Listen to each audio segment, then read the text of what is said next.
চক আৰম্ভণিৰ পৰা এই বিষয়টো চৰ্চা চলি আছে।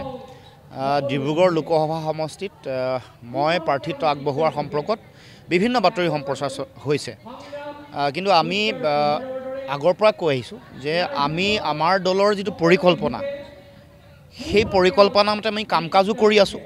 পৰিকল্পনাৰ সমগ্ৰ বিষয়টো বিৰোধী ঐক্য মঞ্চ অসমৰ মজিয়াত আমি ইতিমধ্যে উপস্থাপন কৰিছোঁ। আমি ক'ত খেলিব খুজিছোঁ সেই সম্পৰ্কত আমাৰ চিন্তা পৰিকল্পনা, কোন খেলিব খুজিছে সেই সম্পৰ্কত সকলো বিষয় আমি স্পষ্ট ৰূপত আমি দাঙি ধৰিছোঁ। আৰু দ্বিতীয়তে আমি আমাৰ দলীয় কাম কাজ, সাংগঠনিক সম্প্ৰসাৰণ, দলৰ বুথ সমন্বয়কৰ নিযুক্তি, দলৰ বুথ কমিটি গঠন কৰা, বুথ পৰ্যায়ত আমাৰ যুৱ আৰু মহিলা সংগঠন, এইবোৰ কৰিবৰ কাৰণে আমাৰ কাম কাজ ইতিমধ্যে চলিছে। প্ৰায় 80% বুথ ইতিমধ্যে সম্পূৰ্ণ হৈছে। যিহেতু নতুন দল, আন দলবোৰৰ প্ৰায়বোৰতে বুথ আছে, বিশেষকৈ বিজেপি তেওঁলোকৰ সকলোতে আছে বুথ শক্তিশালী, যাৰ কাৰণে তেওঁলোকে সদায় সাংগঠনিকভাৱে আগবাঢ়ি থাকে। গতিকে আমি সংগঠনৰ ভেটি শক্তিশালী সুদৃঢ় কৰিবৰ কাৰণে সকলো জাতি জনগোষ্ঠী, ভাষা ভাষী, ধৰ্মাৱলম্বী লোকৰ সমন্বয়ত শক্তিশালী আমাৰ সংগঠনৰ ভেটি গঢ়িবৰ কাৰণে আমি প্ৰচেষ্টা অব্যাহত ৰাখিছোঁ। গতিকে আমি পৰিকল্পনা কৰি কাম কাজ কৰি আছোঁ। বাকী পৰৱৰ্তী দিনসমূহত সিদ্ধান্ত যেতিয়াই হ'ব তেতিয়াই কথাবোৰ ৰাজহুৱা হ'ব। মৰাণ জনগোষ্ঠীকে ধৰি আন 6টা জনগোষ্ঠীৰ জনজাতিকৰণৰ যিটো বিষয়, এই বিষয়টো আৰম্ভণিৰে পৰা আমি আমাৰ দলৰ স্থিতি স্পষ্ট কৰি আহিছোঁ যে 6 জনগোষ্ঠীয়ে জনজাতিকৰণৰ যিটো মৰ্যাদা এইটো পাব লাগে, কাৰণ এইটো ন্যায্য প্ৰাপ্তিৰ বিষয়। আৰু এই বিষয়টোক লৈ আমি দেখিছোঁ যে নিৰ্বাচনৰ সময়ত সদায় ৰাজনীতি কৰি আহিছে।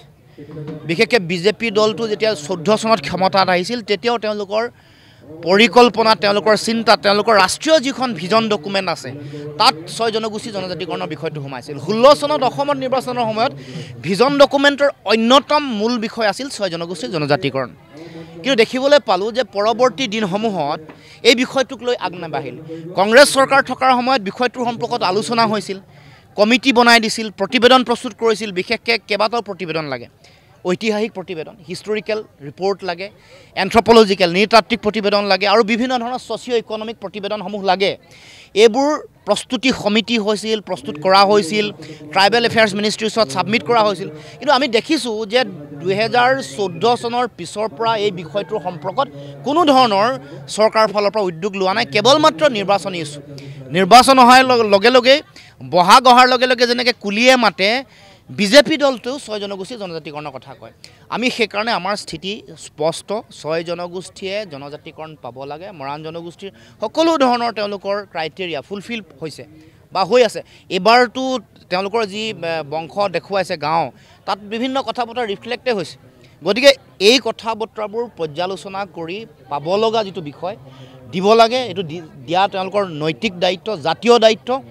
আৰু প্ৰয়োজন সাপেক্ষে আন যিসকল জনজাতি আছে তেওঁলোকৰ সংৰক্ষণৰ বিষয়টোৰ কাৰণে তেওঁলোক যাতে কোনো কাৰণতে ক্ষতিগ্ৰস্ত নহয়, সেইকাৰণে সংৰক্ষণৰ সুকীয়া মডেলিটি প্ৰস্তুত কৰি হ'লেও 6 জনগোষ্ঠী জনজাতিকৰণৰ প্ৰক্ৰিয়াটো সম্পন্ন কৰিব লাগে। এইটো আমাৰ দাবী, আৰু আমিও সেই সম্পৰ্কত পৰৱৰ্তী দিনসমূহত যেতিয়া ইণ্ডিয়াৰ চৰকাৰ হ'ব আমাৰ দাবী স্পষ্ট ৰূপত থাকিব। 6 জনগোষ্ঠী জনজাতিকৰণ কৰিব লাগে, তাৰ কাৰণে প্ৰয়োজন সাপেক্ষে সংৰক্ষণৰ নীতি সলনি কৰিব লাগে, আৰু এক্সিষ্টিং যিবোৰ জনজাতি আছে সেইসকলৰ যাতে কোনো ভয় খাব লগা কথা নহয়, তেওঁলোকৰ সম্পূৰ্ণ সংৰক্ষণ ৰাখিবৰ কাৰণে ব্যৱস্থা গ্ৰহণ কৰিব লাগে। এইটো আমাৰ দাবী থাকিব।